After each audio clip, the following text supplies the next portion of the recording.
Hello दोस्तों, और आप लोगों के सामने फिर एक नया वीडियो लेकर आ गए हैं। जो कि हमने बोला था कि आपके सामने वीडियो आएगा, तो वीडियो आ गया और तैयारी भी हो गई वीडियो आने की।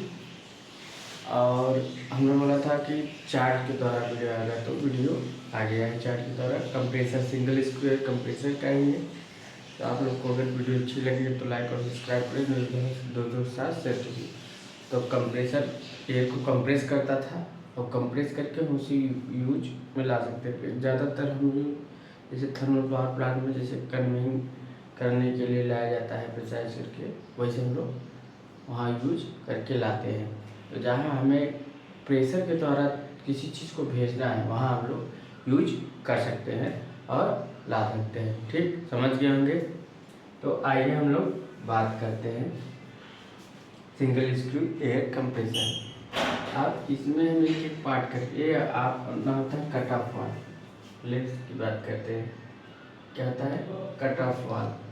ठीक, ये आपका मेन फ्रेम होता है। ये मेन फ्रेम होता है, ये 3 फेज इंडक्शन मोटर होता है, एयर फिल्टर होता है, ये एयर सेपरेटर टैंक होता है, एयर कूलर है, ये एयर कूलर है, ये ऑयल फिल्टर है, इलेक्ट्रिकल कंट्रोल बॉक्स है और ये कंट्रोल सारे इक्विपमेंट है। और ये मिनिमम प्रेशर वाल्व है, ये क्या है सेफ्टी वाल्व है, ये एग्जॉस्ट मैनोमीटर है, मैनोमीटर है। तो सारे इक्विपमेंट और ये वाल्व है, एयर वाटर सेपरेटर है, ब्रेक वाल्व है। यहाँ से एयर, यहाँ से वाटर और एयर ब्रेक हो जाती है। अब देखो बात करते हैं क्या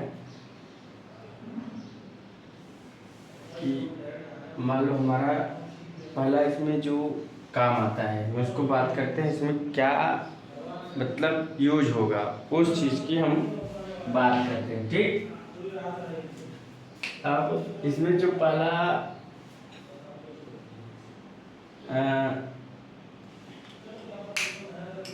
देखो पहले इसमें एक चीज़ आता है लोडिंग पॉइंट। लोडिंग पॉइंट इसमें एक चीज़ आ रहा है लोडिंग पॉइंट। लोडिंग पॉइंट या लोडिंग का मतलब क्या होता है। देखो लोडिंग पॉइंट में क्या होता है, जो अनलोडिंग वाल्व है,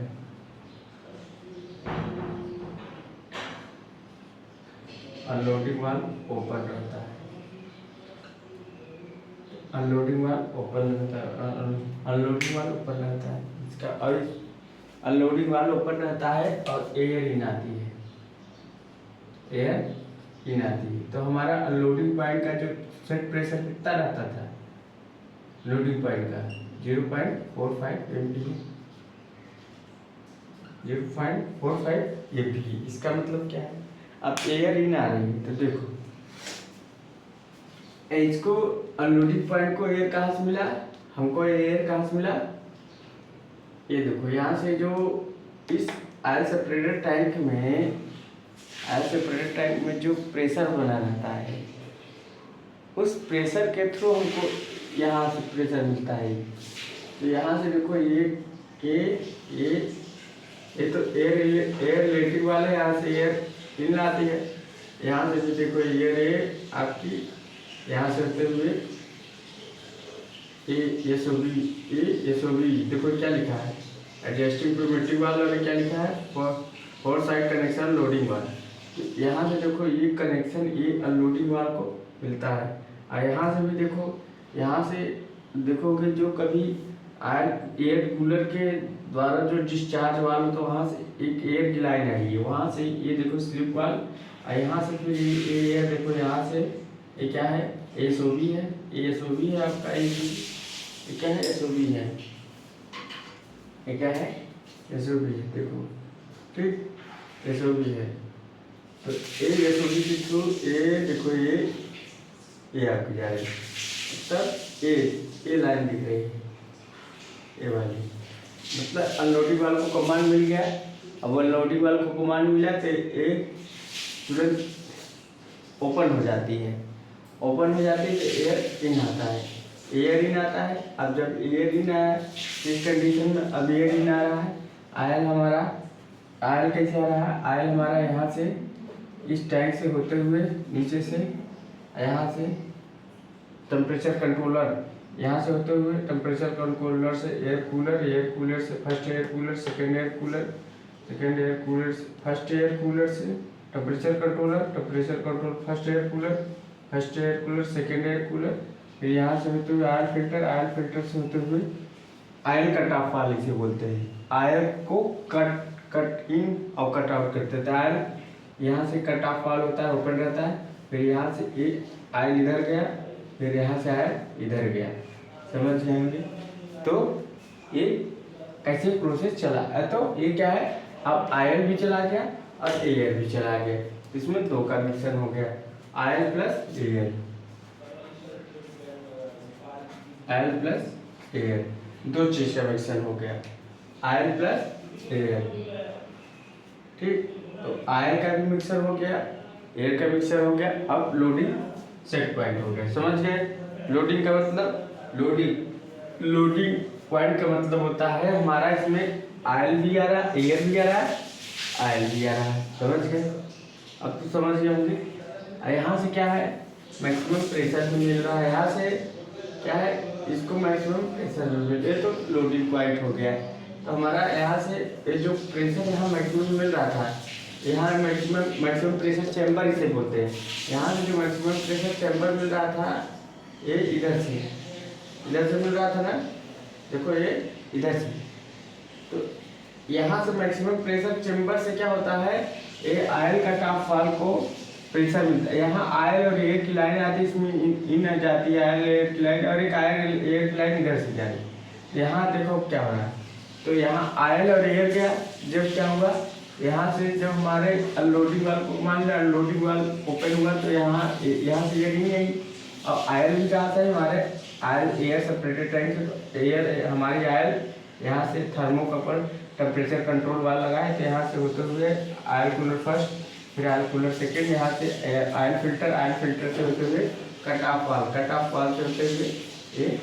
अब आयल एयर का मिक्सर हुआ, तो आयल एयर का मिक्सर हुआ, तो फिर यहाँ से क्या है, देखो यहाँ से फिर ये लोडिंग का पॉइंट दिखा है। फिर उसके बाद यहाँ से ये चेक वाल लगा है, चेक वाल इसलिए लगाया जाता है, मान लो कहीं हमारा जो आयल एयर अपोजिट ना सके, तो यहाँ चेक वाल से होते हुए ये कहाँ जा रही है, आयल एयर सेपरेटर टैंक में जा रही है। अब आयल एयर सेपरेटर टैंक में चली गई, ठीक। आयल एयर सेपरेटर, अब यहाँ से क्या हुआ, यहाँ से सेंट्रीफ्यूगल फोर्स लगता है, सेंट्रीफ्यूगल फोर्स या साइक्लोन, ये फिल्टर लगा है, तो फिल्टर पर आयल एयर की लाइन टकराती है, आयल एयर की लाइन टकराते से घूमती है, साइक्लोन द्वारा आयल का डेंसिटी कम होता है, आयल का डेंसिटी ज़्यादा होता है, एयर का कम होता है, तो डेंसिटी कारण आयल नीचे बैठ जाती, और एयर साइक्लोन चक्रवात की तरफ घूमते हुए एयर ऊपर सेपरेट हो जाती है। यहाँ ये जो फिल्टर के थ्रू आयल एयर सेपरेट हो जाता है, यह filter oil air filter separator है। ये फिल्टर क्या है, आयल एयर को सेपरेट करता है। यहाँ से एयर, यहाँ से आयल नीचे, एयर ऊपर। यहाँ से देखो ये जो आपने क्या देखा है, अभी हम लोडिंग सेट पॉइंट की बात कर रहे हैं, लोडिंग सेट पॉइंट के लिए बात कर रहे हैं। तब यहाँ क्या है, अब यहाँ देखो आयल एयर सेपरेटर, यहाँ के थ्रू तो आयल आ गया, आयल एयर आ गया, तो जो आपकी नारंगी कलर की है ये आयल एयर दिखा रही है, यहाँ इसमें एयर फिल्टर में टच हो रही है, एयर फिल्टर में टच हो। अभी जो नीली वाली लाइन आयल है, तो आयल हमारे यहाँ इसमें इंटर हो जा रही है, और एयर हमारा एयर की लाइन है, यहाँ एयर थ्रू, यहाँ मिनिमम प्रेशर वाल से होते हुए ये हमारा कहाँ है, एयर कूलर में। एक चीज़ और है, मिनिमम प्रेशर वाल में इस कंडीशन में 4 kg का प्रेशर बना रहता है। किसके द्वारा, इसके जो आयल और एयर आ रहा है, इसमें एयर का प्रेशर 4 kg मिनिमम प्रेशर वाल को खुलने के लिए चाहिए, नहीं है तो हमारा क्या होगा, 4 kg का जो प्रेशर है स्प्रिंग पर लगाएगा, स्प्रिंग पर लगाने के बाद जो पिस्टन होगा ऊपर उठ जाएगा, जब ऊपर उठ जाएगा तो क्या होगा, इसके वाल को खोल देगा, तो यहाँ से देखो ये एयर आएगा, यहाँ से क्या आ रहा है, एयर आ रहा है, क्या आ रहा है, एयर आ रहा है, यहाँ से क्या आ रहा है, ये एयर आ रहा है, ठीक। यहाँ से हमारा एयर आना चालू। अब यहाँ से एयर आते हुए यहाँ से क्या होगा, ये देखो यहाँ से क्या होगा, एयर कूलर में कूलिंग होगा, किसके द्वारा, वाटर, कूलिंग वाटर के थ्रू कूलिंग वाटर से तो एयर कूल होकर तो यहाँ बाल वाल डिस्चार्ज वाला बाल वाला टाइप लगा रहता है। यहाँ एयर वाटर सेपरेटर एयर को अलग करता है, वाटर को अलग, यहाँ एयर, फिर यहाँ से डिस्चार्ज में चली जाए तो कुछ एयर हमारे ये सो भी ये ना ये सॉरी क्या नाम है उसको खोलने के लिए, अनलोडिंग वाल्व को खोलने के लिए। तो हमारा यहाँ दो, यहाँ से भी प्रेशर मिल रहा है एक, और यहाँ से भी प्रेशर मिल रहा है, तो हमारा दोनों काम करता है। समझ गए? तो अब यहाँ समझ गए लोडिंग का मतलब क्या हुआ। लोडिंग का मतलब हो तो कि स्टार्टिंग में हमारा अनलोडिंग वाला ऊपर रहता है जिससे हमारा रिंग आता है, और क्या होता है हमारा आयल भी जाता है कट ऑफ वाल से। ठीक, तो यहाँ मैक्सिमम प्रेशर होता है। इस कंडीशन में हमारा मेन फ्रेम जो बोलते हैं, मेल है फीमेल है, ए मोटर के द्वारा ड्राइव होती है मेल, और फीमेल मोटर के द्वारा चलती है। समझ गए? इसका जो डायग्राम बनाया है ये सेम यहाँ ऐसा दिख रहा है। ठीक, तो यहाँ मेल जो है ये मेल है, ये जो मेल है फीमेल है, ये फीमेल से कनेक्ट होती है, फीमेल को इसके द्वारा चलाया जाता है। ठीक, तो उस कंडीशन में अब हमारा आयल एक इन हो रहा है, आयल भी इन हो रहा है। ठीक, तो 4 kg का प्रेशर यहाँ बना भी है मिनिमम प्रेशर वाल्व को खोलने के लिए। और यहाँ क्या लगा है सेफ्टी वाल्व। सेफ्टी वाल्व क्या है, जो आप रिलीज कर रहे हैं प्रेशर, जो यहाँ से प्रेशर रिलीज हो रहा है, जात प्रेशर जो रिलीज कर रहे हैं, इसका प्रेशर अगर 10% हायर देन रिलीज प्रेशर, जो यहाँ से प्रेशर रिलीज हो रहा है इससे 10% गुना ज़्यादा चला गया, तो एक रेटेड एयर से जो रेटेड एयर आते हैं उससे ज़्यादा चला गया तो सेफ्टी वाल्व ओपन हो जाएगा।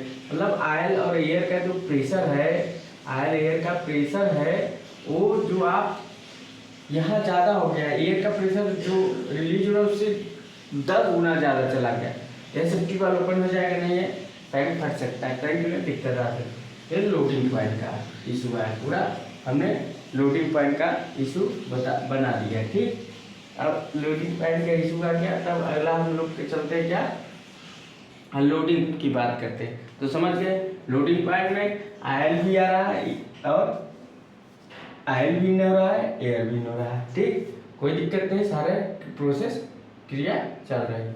अब अगला बात करते हैं अनलोडिंग पॉइंट की। किसकी बात करते हैं, अनलोडिंग पॉइंट। क्या आप लोग समझ रहे होंगे कि लोडिंग और लोडिंग पॉइंट में क्या दिक्कत है, मतलब क्या आयल भी आ रहा है और एयर भी आ रहा है, दोनों आ रही और हमारा ठीक इतना है। अब हम लोडिंग पॉइंट की बात की, अब अनलोडिंग पॉइंट की बात करते हैं। अनलोडिंग पॉइंट की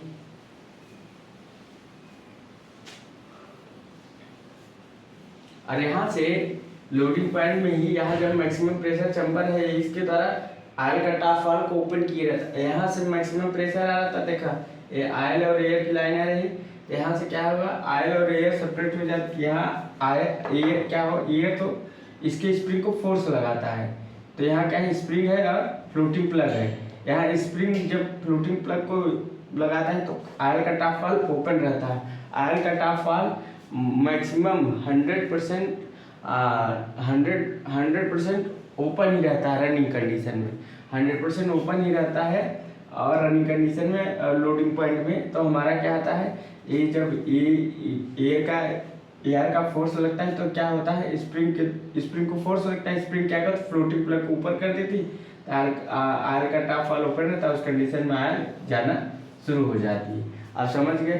तो यहाँ आयल का टॉप वाल्व भी लोडिंग पॉइंट में हमारा ओपन रहता है, लोडिंग पॉइंट में ओपन रहता है तो हमारा एयर आयल जाना लगता है। समझ गए? यहाँ से भी ये आयल आ रही है। ठीक, तो समझ गए होंगे कि हमारा लोडिंग पॉइंट कितना इंपॉर्टेंट है, कि हमारा यहाँ से भी आयल का टॉप वाल्व, यहाँ मैक्सिमम प्रेशर जनरेट हो रहा है लोडिंग पॉइंट में 3 पॉइंट आ रहा है, हमारा मैक्सिमम प्रेशर भी जनरेट हो रहा है। लोडिंग में क्या हो रहा है, मैक्सिमम प्रेशर जनरेट हो रहा है, प्रेशर जनरेट हो रहा है, मैक्सिमम प्रेशर जनरेट हो रहा है। जब मैक्सिमम प्रेशर जनरेट हो रहा है वही प्रेशर हमारे कट ऑफ वाल्व को भी मिल रहा है ना, इसके स्प्रिंग को फोर्स लगाने के लिए। तो इसका क्या है फ्लोटिंग प्लग ऊपर उठ जाता है तो इससे आयल जाना शुरू हो जाती है। तो हमारा आयल जा रहा है, आयल जा रहा है और एयर जा रहा है। हमारा कट ऑफ वाल्व ओपन भी है और कट ऑफ वाल्व ओपन भी है। तो समझ, oil cut off valve, oil को ही कट ऑफ कर रहा है, आयल को ही कट ऑफ और कट इन करता है। तो यहाँ oil cut off valve open, cut off valve open, या oil cut off valve open, oil cut off valve open. समझ गए? तो लोडिंग का समझ गए, लोडिंग का प्रोसेस क्या है कि हमारा लोडिंग का प्रोसेस, देखो लोडिंग का प्रोसेस क्या है। जब हम लोडिंग का मतलब होता है, जब हम लोडिंग मतलब लोडिंग का मतलब होता है एयर भी आती है, आयल भी आती है। तो इसमें क्या होता है, आयल एयर यहाँ से थ्रू यहाँ चली जाती है। तो जो प्रेशर होता है यहाँ से फिल्टर लगाता है, आयल और एयर को सेपरेट करता है।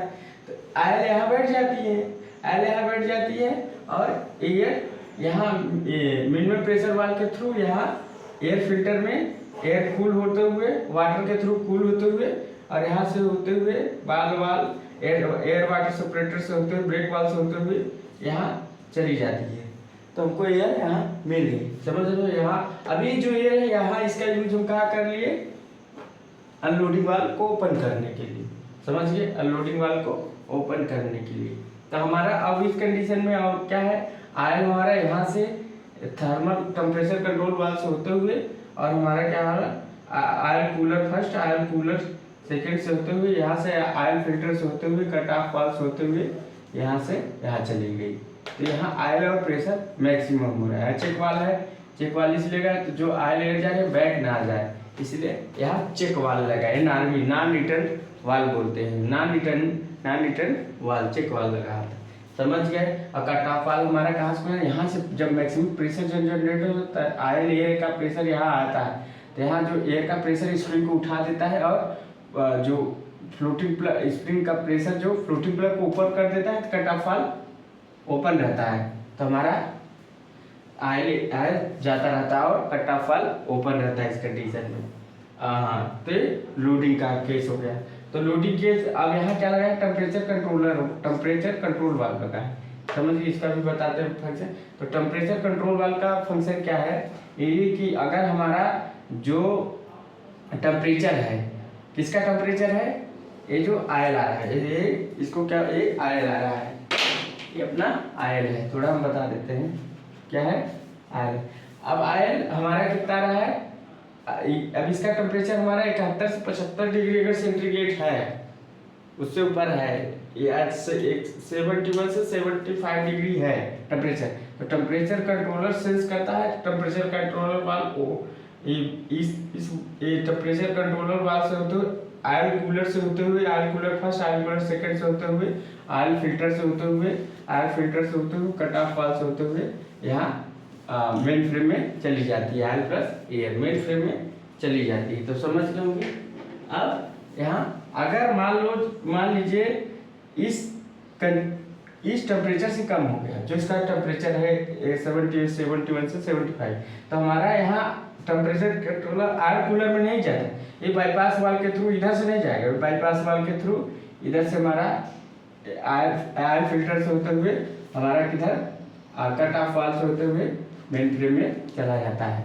तो हमारा मेन फ्रेम में आयल प्लस एयर रहता है, तो हमारा मेन फ्रेम में चला गया। मतलब अगर टेम्परेचर कंट्रोलर का जो टेम्परेचर है 71 से 75 डिग्री से कम हो गया, उससे बिलो हो गया, रेटेड वैल्यू उससे बिलो हो गया, तो बाईपास वाल्व से होते हैं oil filter cut off valve से मेन फ्रेम में चली। अगर 71 से 75 है तो हमारा क्या होता है, यहाँ टेम्परेचर कंट्रोलर से आयल कूलर फर्स्ट, फिर आयल कूलर सेकंड, फिर यहाँ से होते हुए तब आयल फिल्टर। इसका मतलब है कि अगर टेम्परेचर कंट्रोलर हमारा कि अगर हमारा 71 है, तो हमारा जो आयल जाएगा वो आयल कूलर से होकर जाएगा, oil cooler plus oil filter plus oil cut off valve main frame.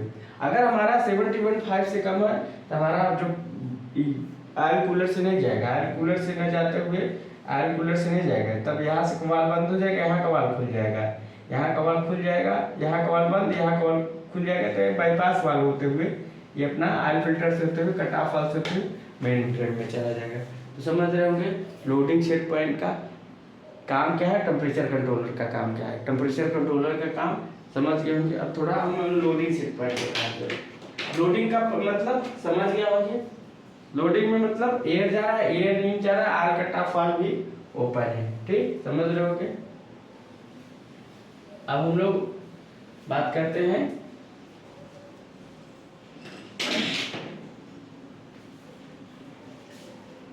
तो अब हम लोग बात करते हैं अनलोडिंग पॉइंट। अनलोडिंग का मतलब क्या है, जब हमारा एग्जॉस्ट प्रेशर रेटेड प्रेशर से ज़्यादा चला जाता है, एग्जॉस्ट प्रेशर रेटेड प्रेशर से ज़्यादा चला गया, इसका मतलब क्या है आपको बताते हैं। इसका मतलब क्या है, देखो इसका मतलब है लोडिंग पॉइंट। अनलोडिंग का मतलब क्या है, मान लो 0.6 MPa हम लोग अनलोडिंग पॉइंट माने, ये मैक्सिमम प्रेशर माना जाता है। प्रेशर इस कंडीशन में क्या होता है, unloading valve close, unloading valve close. अब अनलोडिंग वाल्व क्लोज है तो न तो ऑयल जा रहा है न तो एयर जा रहा है। अब ऑयल जा रहा है नहीं, देखो एयर क्लोज हो गई, एयर नॉट इन मतलब एयर नहीं जा रहा है। अब देखो एयर नहीं जा रहा है तो तब क्या हो रहा है, अब देखते हैं, डायग्राम समझते हैं, प्रैक्टिकली डायग्राम से समझते हैं, अपने फर्जीवाड़े से नहीं, प्रैक्टिकली डायग्राम से। देखो मान लीजिए हमारा जो एग्जॉस्ट प्रेशर है, जो यहाँ से प्रेशर जा रहा है, जो हमारे यहाँ से एग्जॉस्ट प्रेशर जा रहा है एयर का, वो मान लो 0.6 MPa से ज़्यादा चला गया या 0.6 MPa पर आ गया, एग्जॉस्ट प्रेशर पर आ गया, तो उस कंडीशन में क्या होगा, हमारे अनलोडिंग वाल्व को क्लोज कमांड में मिलेगा। क्या मिलेगा, क्लोज कमांड में मिलेगा। पहले ओपन कमांड मिलता था, अब क्लोज कमांड मिलेगा। तो यहाँ देखो, यहाँ से फिर यहाँ से देखो एसओबी ऑपरेट हुआ, यहाँ से एसओबी ऑपरेट होकर यहाँ से देखो क्लोज कमांड में। तो यहाँ क्या हुआ, अब देखो यहीं से हम बता देते, यहीं से यहाँ से क्या किया, यहाँ से इसको क्लोज कमांड जब मिलता है तो यहाँ से देखो एक कंट्रोल, ये देखो यहाँ से ये सब कंट्रोलिंग इलेक्ट्रिक कंट्रोल विभाग से ही होता है। यहाँ से इलेक्ट्रिक कंट्रोल विभाग से ही उसको कमांड दिया जाता है। यहाँ से देखो, यहाँ से और कहाँ से, यहाँ से ये जो प्रेशर मिल रहा है, अब ये जो प्रेशर है यहाँ कम हो जाता है तो यहाँ से भी क्लोज हो जाती है, एसओबी क्लोज हो जाती है। यहाँ से जो प्रेशर मिल रहा था इसके अनलोडिंग सेट पॉइंट में अनलोडिंग वाल्व जब मान लो क्लोज हो गया, यहाँ से अनलोडिंग वाल्व क्लोज हो गया, जब क्लोज हो गया ना, यहाँ से एयर नहीं है, एयर नहीं आई, तो अब देखो जो प्रेशर अब क्या है, जो ऑयल का प्रेशर था वो एयर का प्रेशर तो अब तो बंद हो गया। बताते हैं अनलोडिंग वाल्व मान लो क्लोज हो गया, अभी बता रहे हैं क्लोज हो गया। देखो अनलोडिंग वाला यहाँ क्लोज हो गया, कैसे क्लोज हो वो भी बताते हैं। यहाँ अनलोडिंग वाला क्लोज हुआ कमांड से, क्लोज कमांड।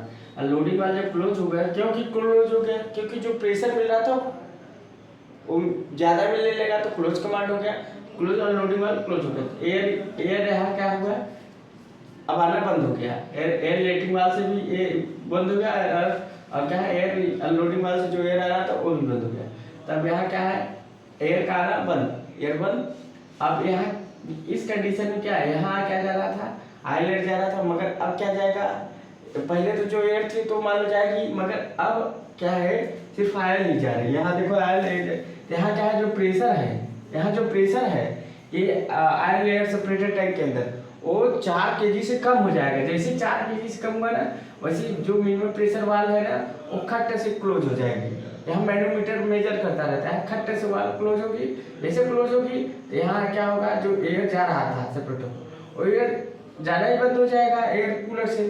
तो हमारा क्या होगा, उस कंडीशन में क्या होगा, अब देखो जो एयर कूलर से, अब यहाँ क्या है, जो यहाँ जैसे बंद होगी ना, अब यहाँ देखो प्रोसेस पूरा देखो, प्रोसेस दिखा रहा है। तो यहाँ जो हमारा एयर जा रहा था वो एयर जाएगा ही नहीं, सिर्फ ऑयल जाएगा। अब देखो ऑयल हमारा क्या होगा, यहाँ से मान लो यहाँ जा रहा है, अब देखो आयल जा रहा है, प्रोसेस देखो कुछ देर के लिए चले, अब आयल जा रहा है, देखो सिर्फ एयर नहीं जा रहा है। यहाँ से क्या है, अब टेम्परेचर कंट्रोलर है, तो आयल कूलर से फिर कूल होते हुए यहाँ से फिर होते एयर फिल्टर से होते हुए आयल यहाँ हमारा यहाँ जा रहा है कट ऑफ वाल्व, फिर यहाँ से फिर यहाँ जा रहा है कुछ देर चलता, और यहाँ देखो ये खट से ये देखो, अब यहाँ जो प्रेशर आ रहा था आयल प्रेशर नहीं आएगा, सिर्फ आयल आएगा, तो स्प्रिंग हमारा कहाँ खुला रह जाएगा, कट ऑफ वाल्व तुरंत इसको कमांड मिलेगा, तुरंत अब इस प्रेशर ही नहीं जा रहा है तो स्प्रिंग को फोर्स ही नहीं मिलेगा, तुरंत फ्लोटिंग वाल्व क्लोज हो जाएगा। तो आयल क्या हुआ,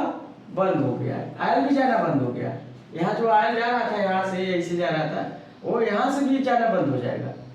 तो कंप्रेसर जो कंप्रेसर है वो तो चल ही फर्जी चल रहा है, इसका मतलब ना आयल जा रहा है ना जा रहा है। यहाँ से जो इसको कमांड मिल रहा है, यहाँ से देखो जो आयल और एयर मिल रहा था, तो मान लीजिए तो चला गया, अब ये जो हमारा cut off valve oil cut off valve open रहता था अब क्लोज हो गया, क्योंकि जो आयल और एयर का प्रेशर तो मिल ही नहीं रहा है। कट ऑफ वाल्व क्लोज मतलब आयल इन नहीं जा रहा है, अब आयल इन नहीं जा रहा तो कंप्रेसर हमारा फर्जी चलता रहता है। इसका मतलब लोडिंग और लोडिंग वाल्व का बड़ा मतलब महत्व है। यहाँ इस कंडीशन में आयल भी close, oil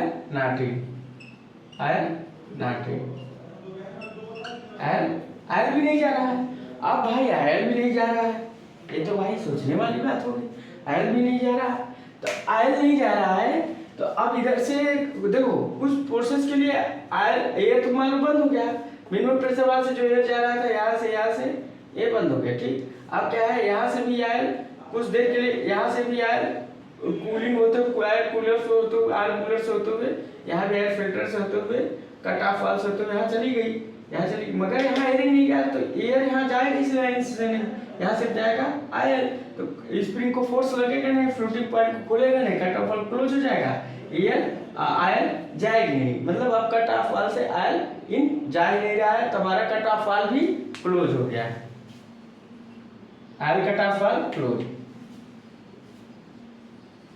oil cut off valve close, अब क्लोज हो गया।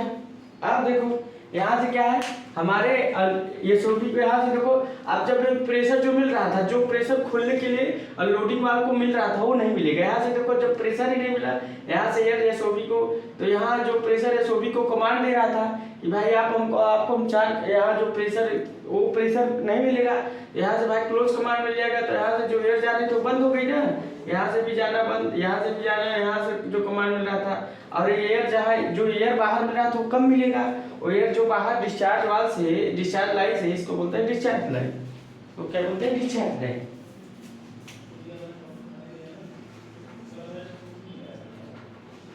Discharge line. तो यहाँ जो डिस्चार्ज लाइन से, ठीक, ये जो डिस्चार्ज लाइन से हमारा ये जो प्रेशर मिल रहा था वो नहीं मिलेगा, यहाँ भी अब जो कमांड स्लिप वाल्व को मिल रहा था यहाँ क्लोज हो जाएगा, जब ये क्लोज हो जाएगा तो यहाँ से एयर जाएगा ही नहीं।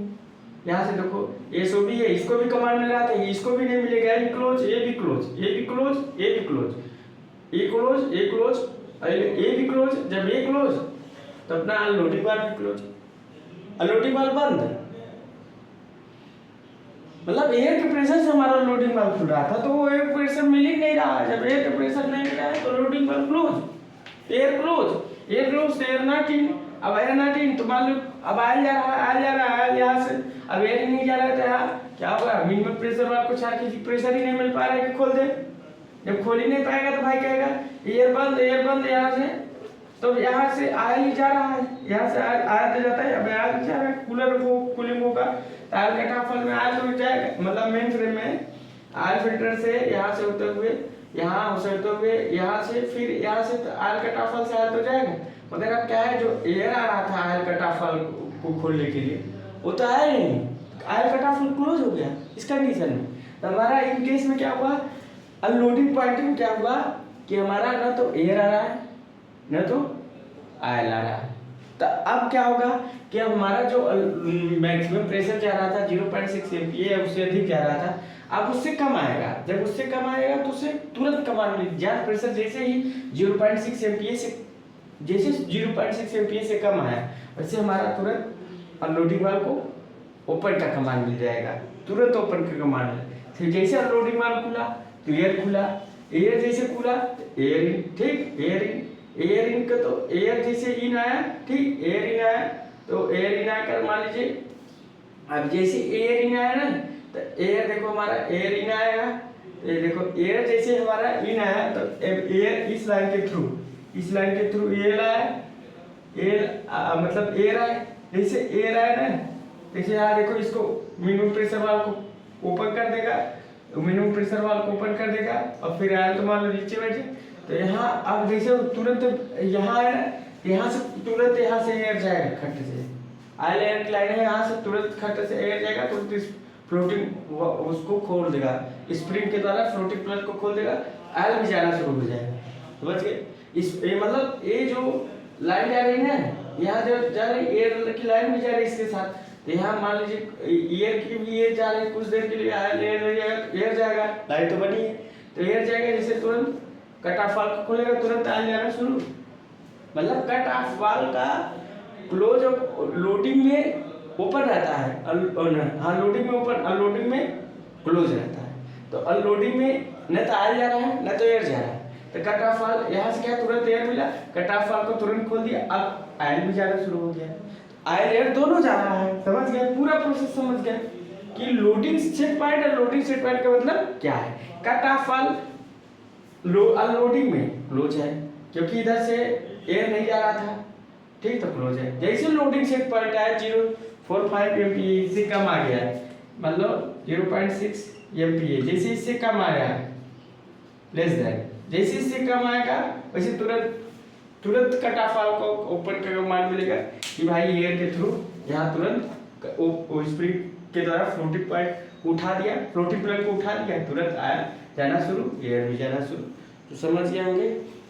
अब तो यहाँ जो प्रेशर अब इसको मिल रहा था और प्रेशर इसने एसओबी को ऑन कमांड दे दिया, एसओबी का ऑन कमांड दे दी तो यहाँ इनलेट वाल्व खुल गया। अब यहाँ से भी एसओबी ऑन हो गया, यहाँ से भी एयर जाने लगा, यहाँ स्लिप वाल्व ऑन, फिर यहाँ से एसओबी ऑन, फिर इलेक्ट्रोमैकेनिज्म वाल्व ऑन, फिर यहाँ से तुरंत खुल गया, एयर जाना शुरू, हमारा प्रोसेस शुरू। तो लोडिंग प्रोसेस और लोडिंग प्रोसेस समझ गए होंगे कि लोडिंग प्रोसेस क्या है, लोडिंग प्रोसेस क्या है। लोडिंग प्रोसेस में हमारा कट ऑफ वाल्व ओपन रहता है और आयल एयर इन जाता है, अनलोडिंग प्रोसेस में आयल एयर क्लोज हो जाता है, कट ऑफ वाल्व क्लोज हो जाता है। तो समझ गए होंगे कि लोडिंग और अनलोडिंग का मतलब क्या है। लोडिंग और अनलोडिंग का मतलब क्या है बहुत इंपॉर्टेंट समझना जरूरी था, ठीक, समझ गए होंगे। अब हम लोग आगे चलते हैं। अनलोडिंग और लोडिंग का मतलब समझ गए होंगे कि लोडिंग क्या है, लोडिंग क्या है। अब हम लोग आगे चलते हैं, इसमें थोड़ा सारे एक पॉइंट के पास जानकारी। अब आता है आयल कट ऑफ वाल्व, तो समझ गए होंगे आयल कट ऑफ वाल्व का काम क्या है। अब आता है आयल फिल्टर। आयल फिल्टर की बात करें, आयल फिल्टर क्या होता है, अगर हम आयल को सीधा भेज दें, आयल को मान लो यहाँ से आयल फिल्टर से नहीं तो हम सीधा क्या करें भेज दें, क्या होता है मेन फ्रेम को खराब कर सकता है, मेन फ्रेम का जो मेल फीमेल पार्ट को खराब कर सकता है, उसकी कोरोजन कर सकता है। क्यों?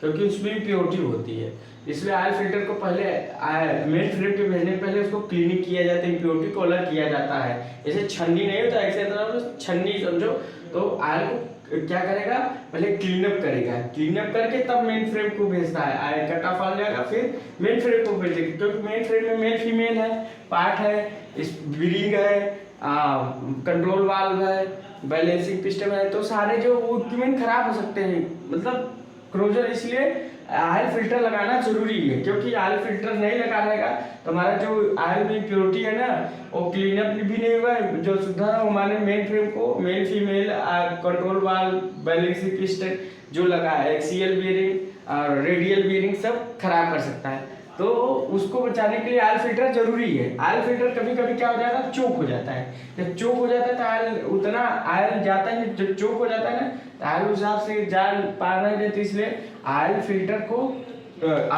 को चोकिंग क्लियर करने के लिए आयल फिल्टर को चेंज कर देते हैं, मतलब आयल फिल्टर चेंज हो जाता है। तो आयल को क्या करता है, आयल की इम्प्योरिटी को अलग करता है और क्लीन भी करता है, साफ भी करता है, इसलिए आयल फिल्टर का काम समझ गए। अब आयल फिल्टर का हो गया, कट ऑफ वाल्व का हो गया, आयल कूलर के बता आयल सेपरेटर टैंक की थोड़ा बात करते हैं। आयल सेपरेटर टैंक, इसमें क्या होता है, आयल ए फिल्टर होता है, आयल एयर को अलग करती है, ठीक। तो यहाँ से जो ए नारंगी वाली दिखा रही है आयल एयर की लाइन है, आयल एयर की लाइन है। तब यहाँ क्या है, इसमें साइक्लोन की तरह इस पर टकराते हैं फिल्टर, तो यहाँ क्या करता है, ये आयल को अलग कर देता है, आयल नीचे आके डेंसिटी के कारण, और एयर है जो लाइन जा रही है, एयर जा रही है, यहाँ एयर लाइन जा रही है। अब यहाँ 4 kg प्रेशर से मेन में प्रेशर वाल, तो स्प्रिंग का प्रेशर से पिस्टन ऊपर होता है, मेन प्रेशर वाल से एयर एयर के थ्रू एयर कूलर में जाकर यहाँ से कूलिंग होकर कूलिंग वाटर के थ्रू, यहाँ से देखो कूलिंग वाटर जा रहा है, तो कूलिंग वाटर के थ्रू थ्रू यहाँ ये डिस्चार्ज लाइन से एयर चली गई, समझ गए। यहाँ बाल लगा है, बाल एक तरफ डिस्चार्ज वाले, एयर वाटर सेपरेटर लगा, तो एयर वाटर को सेपरेट कर, मान लो कुछ एयर वाटर चली गई तो यहाँ सेपरेट कर देगा, वाटर को अलग कर देगा, एयर कर, तो एयर इधर चली गई, यहाँ ब्रेक वाला है, ब्रेक कर देता है, तो एयर अलग गई और वाटर अलग चला गया है, एयर चला गया, यहाँ भी डिस्चार्ज लाइन से एयर, यहाँ भी एयर चला गया। तो समझ गए कि लोडिंग और लोडिंग वाल्व का मतलब क्या है, तो समझ गए। अब हमने इसका काम समझ लिया। इसमें सेफ्टी वाल्व लगा होता है, आयल एयर का अगर प्रेशर ज़्यादा हो गया 10%, मतलब एयर का प्रेशर ज़्यादा हो गया, रिलीज जो प्रेशर जा रहा है उससे ज़्यादा हो गया, 10% आएगा तो सेफ्टी वाल्व ओपन हो जाएगा, हमारा ये जो आयल एयर सेपरेटर है वो फटने से बच जाएगा। इसलिए मैनोमीटर लगा होता है, यहाँ के लेवल को मापता रहता है, कितना आयल का फ्लो है, कितना प्रेशर है, यहाँ ऐसे मैनोमीटर प्रेशर माप रहा है आयल का, कितना प्रेशर है, यहाँ एयर का प्रेशर माप रहा है। मैनोमीटर इसलिए लगाया गया है कि आयल का प्रेशर और एयर का प्रेशर लगा। समझ गए, बात समझे, अब समझ गए। अब आते इसका भी काम समझ गए। अब आते हैं हम लोग टेम्परेचर, इसका काम हो गया, cut off valve, oil filter, ये आ गया। अब एक आता है टीसीजी, थोड़ा टीसीजी समझाते हैं क्या है टीसीजी।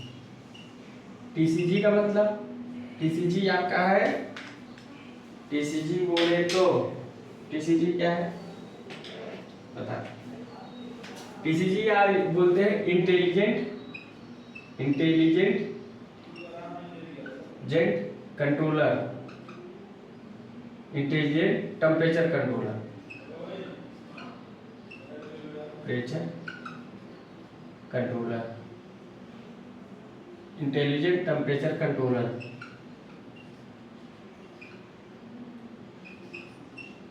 इंटेलिजेंट टेम्परेचर कंट्रोलर का मतलब क्या है, ये देखो टीसीजी लगा है, आपको दिख रहा होगा, ये है टीसीजी। और टीसीजी कहाँ लगा होता है, ये जो आयल एयर की लाइन जाती है, ये वाली आयल एयर की लाइन जो जाती है इसी में लगा होता है, इसी में सेंसर, तो सेंसर एक तरफ तो यहाँ जैसे हमारा टीसीजी का टेम्परेचर कितना 102 से 110 डिग्री अगर बढ़ा, 102 डिग्री से ज़्यादा चला गया, इज ग्रेटर देन, तो हमारा टीसीजी एक्ट होगा। जैसे टीसीजी एक्ट होगा, देखो यहाँ से इलेक्ट्रिक कंट्रोल पास इसको मिला रहेगा, यहाँ से देखो ये टीसीजी को मिला है, कवर यहाँ से मिला है, तुरंत इलेक्ट्रिक कंट्रोल पास कंट्रोल कर देगा। टीसीजी मतलब टेम्परेचर हमारे 102 डिग्री से गया ना, तो क्या करेगा, एक्ट हो जाएगा। जैसे एक्ट होगा ना, तो इसमें एक रिले होती है K2 ये रिले जो होती है इंटरलॉक हो जाएगी, लॉक हो जाएगी, ये रिले क्या हो जाएगी, लॉक हो जाएगी। अब A1 भी रिले होती है, वो भी लॉक हो जाएगी, कट आउट हो जाएगा। तो ये क्या करेगा, अब मेन सर्किट भी क्या करेगा, उस कंडीशन में क्या होगा ना, हमारा कंप्रेसर स्टॉप हो जाएगा, कंप्रेसर स्टॉप, तो उसको कमांड मिल जाएगा, तुरंत सेंस करेगा, कमांड मिलेगा। और क्योंकि इसका टेम्परेचर जो है एयर का वो 102 से 110 डिग्री चला गया, तो उसमें रिले होती है K2 लाख और K1 भी लाख, तो कंप्रेसर स्टॉप। तो अब जो कंप्रेसर तुरंत स्टॉप हो जाएगा, तो वहां दिखाएगा टीसीजी ओवर टेम्परेचर, लिखेगा टीसीजी ओवर टेम्परेचर, तब लिख आएगा कंप्रेसर स्टॉप, तो लिख आएगा टीसीजी, क्या लिख आएगा, टीसीजी ओवर टेम्परेचर। इसका मतलब हमारा जो टेम्परेचर है, तो आयल एयर का भी टेम्परेचर बढ़ जाएगा, तो हमारा जो टेम्परेचर है टीसीजी वो टेम्परेचर आयल का टेम्परेचर उस समय ज़्यादा चला जाता है 91 100 अपना जहाँ जहाँ जो ट्रिपिंग पॉइंट है वो रखा है कि आयल का जो ट्रिपिंग पॉइंट कहीं कहीं 90 है 100 है 110 है अपना जहाँ जहाँ अपना रखने का तरीका हो तो टीसीजी वो टेम्परेचर दिखाएगा। इसका मतलब क्या है जो इस लाइन से हमारा आयल एयर जा रही है वो बहुत ज़्यादा जा रही है क्योंकि ये हमारा सेंस कर रहा है टीसीजी लगा है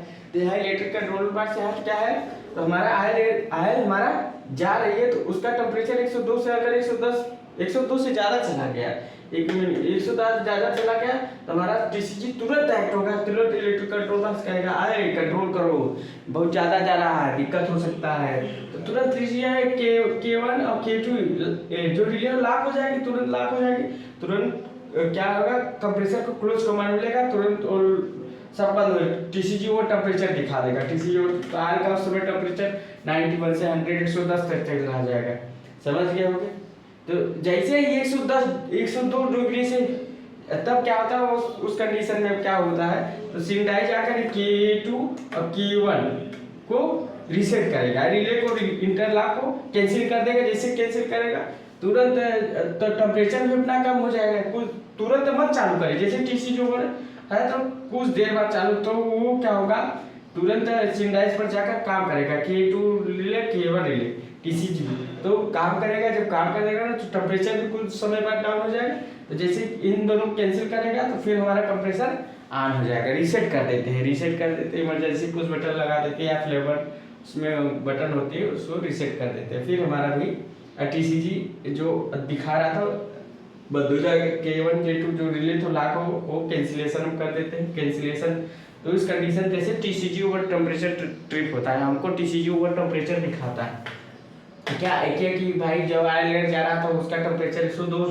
200 डिग्री से ज़्यादा चला गया 102 डिग्री से ज़्यादा चला गया 102 डिग्री से मान लीजिए क्या हुआ ज़्यादा चला गया तो जब ज़्यादा चला गया तो तुरंत K2 के लॉक हो जाएगी और मेन सर्किट से भी अलग कर दी कंप्रेसर स्टॉप हो जाएगा तो हमारा देखा टीसीजी ओवर टेम्परेचर आयल का टेम्परेचर 90 100 आयल का टेम्परेचर दिखाता है ठीक तो यहाँ आयल का टेम्परेचर दिखाएगा तुरंत टीसीजी ओवर आएगा K2 रिले लॉक हो जाएगी कंप्रेसर स्टॉप हो जाएगा तो उसके बाद कुछ देर बाद हमारा सिंडाई आएगा या तुरंत बुलाएंगे आयल का टेम्परेचर भी डाउन हो जाएगा उस जो जा रहा है तो तुरंत हमारा क्या होगा K2 K1 रिले को क्या करेंगे कैंसिलेशन कर देंगे जो हमारा लॉक हुआ था कैंसिलेशन कर देंगे तो हमारा कंप्रेसर हम स्टार्ट कमा देंगे तो हमारा कंप्रेसर स्टार्ट हो जाएगा।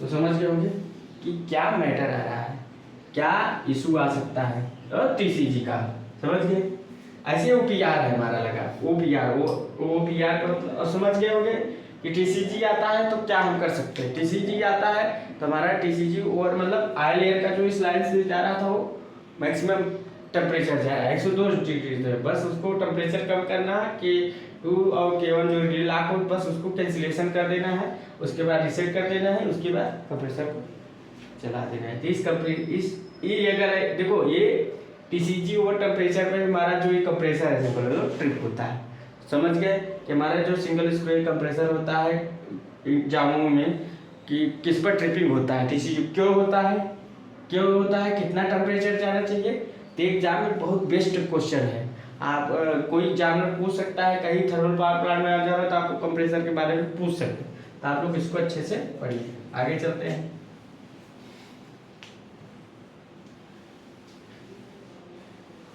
यहाँ जो अब देखो यहाँ इलेक्ट्रिक कंट्रोल बॉक्स से तुरंत कंट्रोल होता है इसलिए इलेक्ट्रिक कंट्रोल बॉक्स से सारी सप्लाई प्रेशर को भी गई प्रेशर वाल को तुरंत प्रेशर कि भाई देखो तुम अपना काम करो अब प्रेशर वाल से भी यहाँ देखो प्रेशर कंट्रोल यहाँ से भी प्रेशर कंट्रोलिंग के लिए यहाँ से भी प्रेशर कंट्रोलिंग के लिए गई है कि प्रेशर एयर का भी प्रेशर यहाँ प्रेशर कंट्रोल इंस्ट्रूमेंट की जो प्रेशर जा रहा है उसका कंट्रोल करने के लिए प्रेशर कंट्रोल इंस्ट्रूमेंट। अब आता है ओपीआर इसको बोलते हैं over pressure ratio over pressure ratio. अब रेशियो किसका है ओपीआर पर ट्रिप होता है लिख के आता है ओपीआर कभी कभी हमारा जो कंप्रेसर ट्रिप होता है उस पर लिखा था ओपीआर। ओपीआर का मतलब क्या है? Over pressure ratio. रेशियो किसका? आयल और एयर का। अब भाई इस लाइन से आयल एयर तो जाएगी,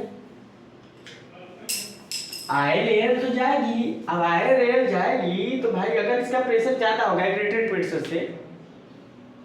प्रेशर से ज्यादा हो गया तो पीआर पर भी ट्रिप हो जाएगा। तुरंत हमारा देखो इसको भी कंट्रोल सर्किट से देखो, इलेक्ट्रिक कंट्रोल सर्किट से तुरंत कमांड मिला, तुरंत ओपीआर एक्ट हो जाएगा। आयल एयर का जो रेशियो है, मान लो रेटेड प्रेशर से ज्यादा चला गया, ठीक, रेटेड प्रेशर से ज्यादा चला गया तो क्या करोगे? तुरंत इलेक्ट्रिक कंट्रोल पास करेंगे, जा रहे हैं। अब यहाँ दिक्कत हो सकती है, ज्यादा प्रेशर होगा तो हमारा सबकी बात अलग, मगर प्रेशर हो सकती है हमारा लाइन अगर कहीं प्रेशर के ज्यादा प्रेशर आ जाएगा तो फट भी सकता है, खराब है। इसलिए तुरंत ओपीआर एक्ट होता है। तुरंत ओपीआर एक्ट होगा, तुरंत हमारे कंप्रेसर को क्लोज स्टॉप का कमांड मिल गया। उस कंडीशन में स्टॉप का कमांड तुरंत मिला, बंद compressor stop, compressor stop, compressor stop. समझ गए? कंप्रेसर तुरंत स्टॉप हो जाएगा, तुरंत जो हमारा चल रहा था कंप्रेसर तुरंत स्टॉप हो जाएगा उस कंडीशन। इसलिए ओपीआर भी लगा होता है तो हमारा जो ज्यादातर टीसीजी पर या तो ओपीआर ओवर प्रेशर रेशियो, जो हमारा आयल एयर का प्रेशर ज्यादा चला जाएगा तो हमारा दिक्कत हो सकता है, ये पाइप फट सकती है। पाइप फटने से हमारा जो ये वाली लाइन जा रही तो जाएगी नहीं तो दिक्कत हो, इसलिए ओपीआर भी एक्ट होता है। ओपीआर भी जैसे एक्ट होता है कंट्रोल, तुरंत आयल एयर प्रेशर रेशियो तुरंत कंप्रेसर स्टॉप हो जाता है। कंप्रेसर जैसे स्टॉप हुआ फिर इसका जो आयल प्रेशर का जो इसका भी ये सिंडाई काम करेगी। आयल प्रेशर अभी भी जान लो, अगर ओपीआर का फॉल्ट आता तो सिंडाई खाना तो तुरंत सिंडाई उसको जाकर सही करेगी और ओपीआर को, और ओपीआर जब सही कर देगी हमारा ओवर प्रेशर रेशियो जो ट्रिप हो रहा था वो ट्रिप नहीं होगा, कि जो हमारा ओवर का प्रेशर का रेशियो था वो ट्रिप नहीं होगा। समझ गए? Over pressure ratio. अब बात करते हैं अगला।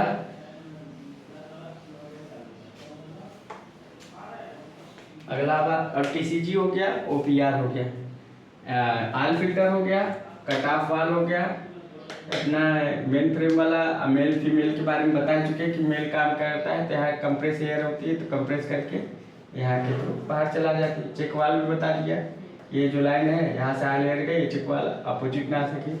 थ्री फेज इंडक्शन मोटर इसको चलाने के लिए मेल को चलाता है, जैसे हमारे थ्री फेज इंडक्शन मोटर को सप्लाई कमांड मिला तुरंत मेल को चलाया, मेल फीमेल को चलाया। मेल की स्पीड 3000 आरपीएम है, फीमेल की स्पीड 2000 आरपीएम है।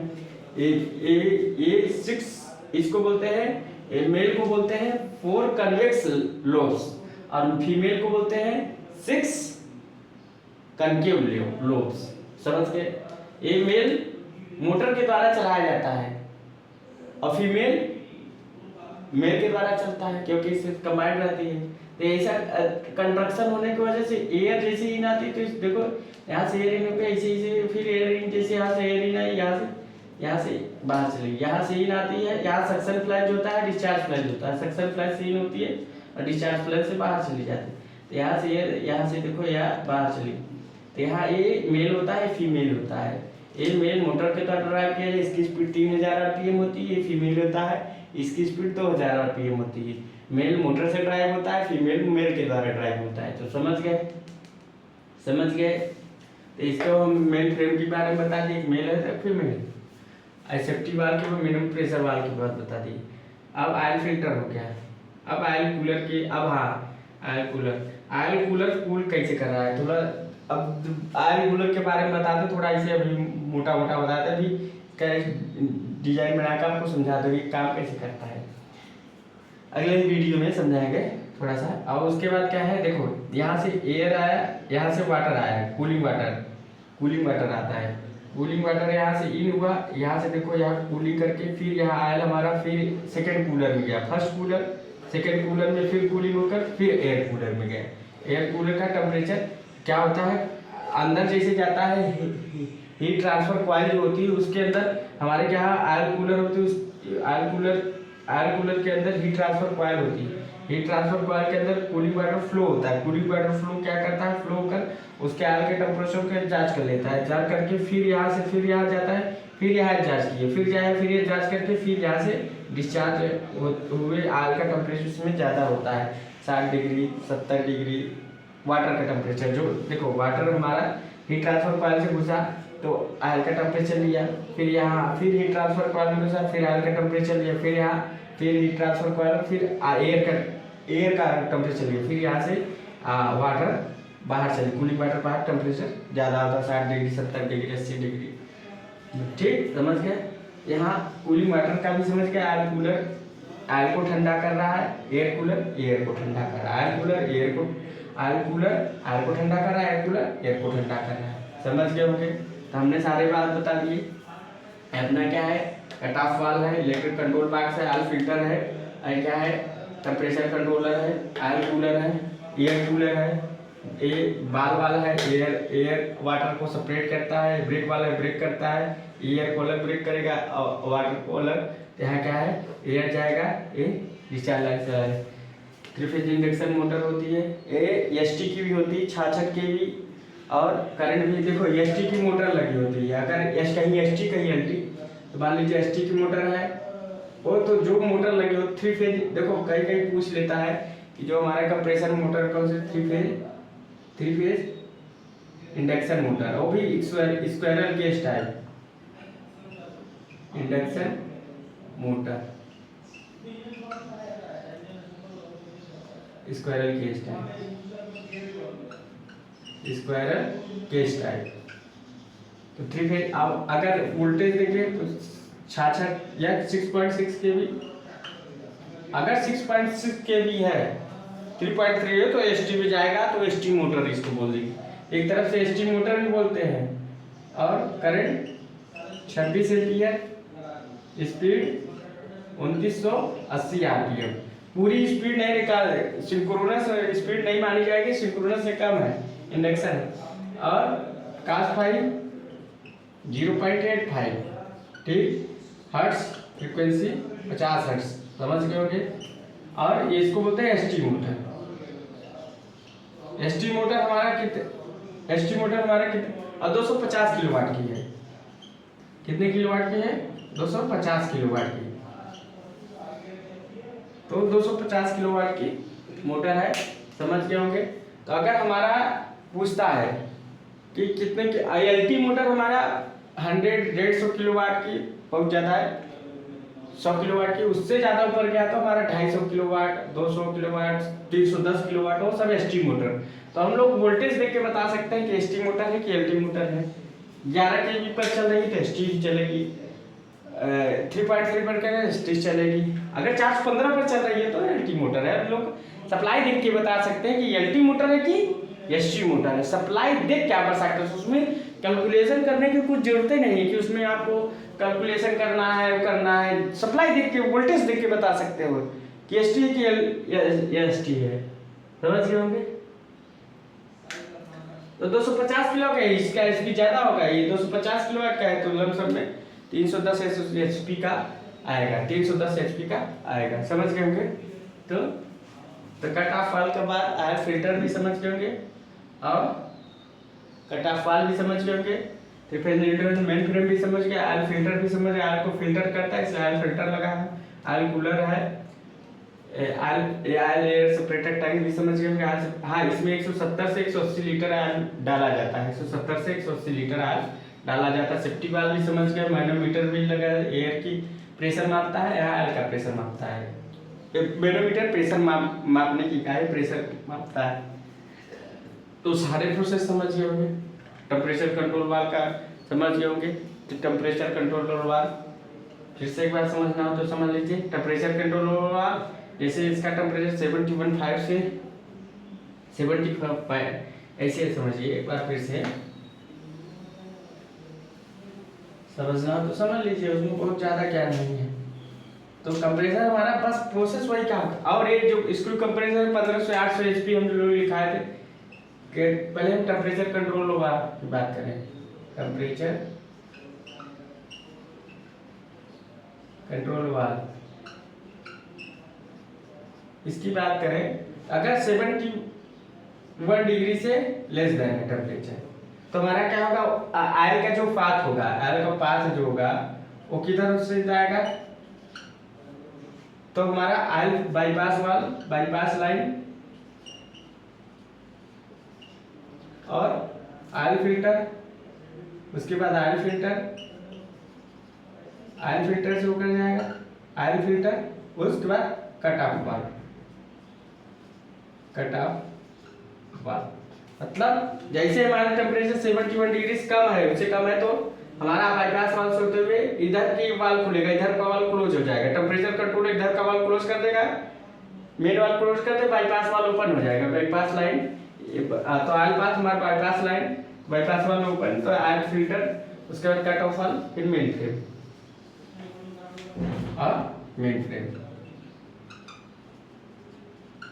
अब जैसे 71 डिग्री से ज्यादा गया,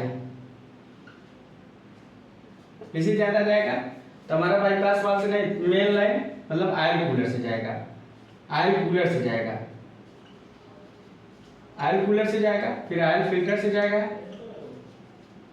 फिर कहाँ से जाएगा, कट ऑफ वाल से जाएगा, वाल से जाएगा, उसके बाद मेन फ्रेम में चला। तो समझ गए कि यहाँ टेम्परेचर का बड़ा महत्व है कि भाई अगर टेम्परेचर कंट्रोलर हमारा 71 डिग्री से कम हो गया ना, जो हमारा जा रहा है आयल, उसका टेम्परेचर कम हो गया है, आयल आयल का टेम्परेचर यहाँ है, जो किसका टेम्परेचर है, आयल का टेम्परेचर, आयल टेम्परेचर, यहाँ भी आयल टेम्परेचर। अगर आयल का टेम्परेचर हमारा 71 डिग्री से कम हो गया, 71 डिग्री से कम हो गया तो क्या इशू आ सकता है, और 71 डिग्री से ज्यादा हो गया तो क्या इशू आ सकता है। अगर 71 डिग्री से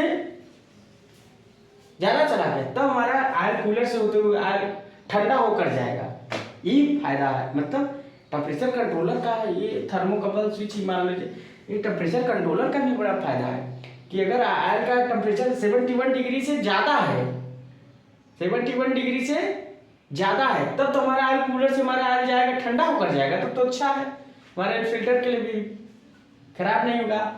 इसके फिल्टर को भी टेम्परेचर को बढ़ा सकता है, सारे मेन फ्रेम के टेम्परेचर को बढ़ा सकता है। अगर टेम्परेचर कंट्रोलर काम नहीं किया, इसलिए टेम्परेचर कंट्रोलर को भी चेक करना बहुत मैंडेटरी हो गया है। अगर चेक नहीं करोगे, मान लीजिए काम नहीं किया, एक्ट नहीं हो रहा है, तो थोड़ा पता चलेगा कि इधर से जा रहा है, इधर से जा रहा है। आयल की लाइन टच करके पता कर सकते हैं, हीटअप होकर। अगर ठंडा होकर जाएगा ना तो हमारा मेन फ्रेम का टेम्परेचर नहीं बढ़ेगा, फिल्टर का भी टेम्परेचर नहीं बढ़ेगा। तो टेम्परेचर बढ़ना एक, और जब टेम्परेचर अगर मान लीजिए सुनो टेम्परेचर कंट्रोल काम नहीं, मान लो 71 डिग्री से ज़्यादा चला, हमारा ज़्यादा चला गया ना, तब तो मान लो आयल कूलर से ठंडा होगा। अगर मान लो 71 डिग्री से कम है, आयल का टेम्परेचर कम है, इसका मतलब क्या है, आयल कूलर से नहीं जाएगा, ठंडा नहीं होगा। ये देखो इसका टेम्परेचर यहाँ फिल्टर से जाएगा, फिर यहाँ कट ऑफ से तुरंत नहीं फिर, तो यहाँ क्या होगा, टेम्परेचर बढ़ता चला जाएगा। कूलर नहीं हो, कूलिंग हुआ नहीं ना, आयल जो होता है कूलिंग तो हुआ नहीं, उसका टेम्परेचर बढ़ रहा है, तो यहाँ बड़े बड़े मेन फ्रेम का भी बढ़ेगा, टीसीजी जल्दी एक्ट हो जाए, टीसीजी एक्ट हो सकता है।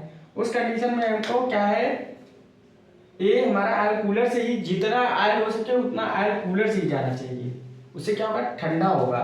मतलब आयल कूलर तो मेन फ्रेम का टेम्परेचर नहीं बढ़ेगा, मेन फ्रेम का भी टेम्परेचर, स्क्रू कन्वेयर का टेम्परेचर बढ़ जाता है, कभी कभी 70 डिग्री 80 डिग्री यहाँ का भी टेम्परेचर होता है, समझ गए, मेन फ्रेम का भी टेम्परेचर होता है, समझ गए। तो हमारा लोडिंग पॉइंट में हमारा कंप्रेसर 21 एम्पीयर का लगभग करंट लेता है, 21 एम्पीयर पर, ये लोडिंग करंट है। और लोडिंग करंट हमारा हो जाता है 15 एम्पीयर पर, लोडिंग करंट हो गया। ओवरलोड करंट 28-30 एम्पीयर पे चला गया। एक तरफ से अपना यहाँ का भी टेम्परेचर मेंटेन रखना जरूरी है, और मेंटेन रखने के लिए हमारा टेम्परेचर कंट्रोलर का एक होना जरूरी है। क्या अगर मान लीजिए ज़्यादा चला गया, मान लीजिए कम है, तो आया तो हमारा ठंडा ही नहीं होगा, तो और टेम्परेचर बढ़ा दिया, पहले से तो हाल डाल ले और टेम्परेचर बढ़ गया, तो कहाँ टेम्परेचर, अरे हम ज़्यादा ले ले तो हम तो बंद ही हो जाएंगे, क्या कर सकते हैं, तो बंद नहीं होना है ना। तो उस कंडीशन में जब लोडिंग पॉइंट में रहता है, देखो जब टेम्परेचर कंट्रोलर का बड़ा इशू है, इसको भी एक्ट होना जरूरी है। तो यहाँ लोडिंग करंट हमारा जब रहता है, लोडिंग करंट 21 एम्पियर चला गया, अनलोडिंग करंट चला गया 15 एम्पियर चला गया, ओवरलोड करंट तो हमारा 28 या 30 एम्पियर, 30 एम्पियर तक जितना अपना रहेगा 13 एम्पियर चला गया। तो लोडिंग पर हमारा 21 एम्पियर ले रहा है, अनलोडिंग पर 15 एम्पियर ले रहा है, ओवरलोड पर 28-30, इस पर ओवरलोड मतलब ट्रिपिंग है। अनलोडिंग पर क्या हो रहा है, एयर आ जा रहा है तो 21 एम्पियर का करंट दिखा रहा है, 21 20 21 20 22 तक दिखाता है। तो वो दिखा रहा है मतलब लोडिंग सही चल रहा है, करंट सही चल रहा है। हम लोग करंट से भी बता सकते हैं कि हमारा एसओबी क्लोज है कि ओपन है, अनलोडिंग वाला ओपन है कि क्लोज है। 21 एम्पियर अगर दिखा रहा है, देखो इससे हम भी पता कर सकते हैं, बहुत करंट से हम लोग पता कर सकते हैं, बता सकते हैं कि हाँ अगर फॉल्ट आ रहा है तब तो नहीं अंदाजा। फॉल्ट अगर जो अपना रिले है, जो अपना करंट को मेजर करता है, अगर वो सही है, एग्जैक्ट है, तब तो हम बता सकते हैं। तब अगर 21 एम्पियर का करंट